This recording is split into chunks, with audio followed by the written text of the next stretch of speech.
what time the tides are rising or falling will determine when you go to work. You can choose when you go to work. So if you know it's going to be blowing or raining, you can take that day off and nobody's going to say anything about it. I just go mornings when it's calm and do my thing.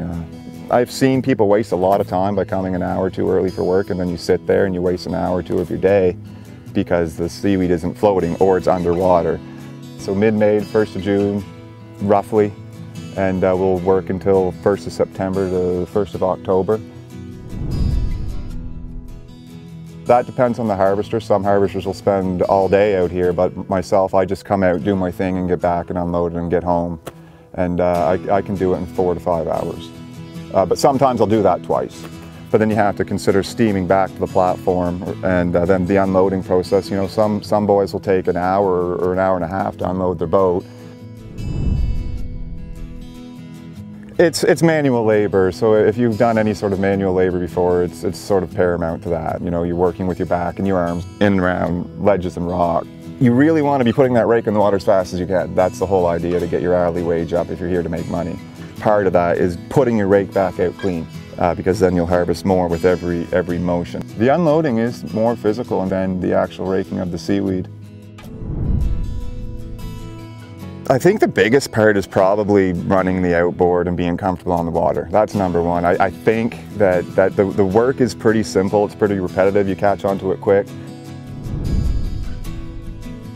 So we leave this much of the plant. That's if you go to the bottom of the plant, and what that does is it allows for it to regrow at a faster rate. If you leave a good amount at the end, that has time to grow. 2 or 3 seasons from now, you're back to the original size of the plant. And it's the same as a blade. You don't want to rip the holdfast off. The holdfast is like the root of the plant. It's embedded into the rock, and if you rip that out of the rock, the plant dies. These tongs grab the seaweed. This is to get into your boat, and this is a hardwood handle, and I would say the weight is 15 pounds, I guess.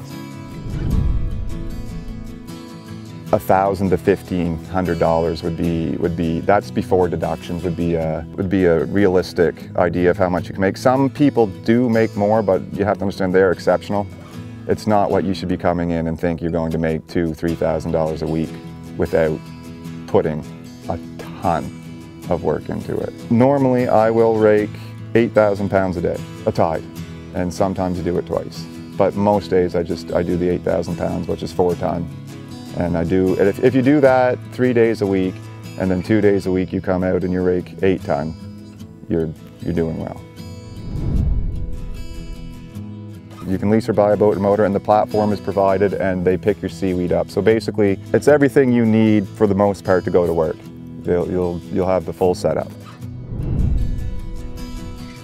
I like that you are self-employed. I like that you are able to see what you have physically done in a day, and there's no other job that I can see that's going to allow me to spend more time with my wife and kids and around my house and my yard doing what I actually enjoy to do. Say I grew up on the water, so if I knew I was out here destroying these beds or somehow harming the bay, I wouldn't be interested in doing this.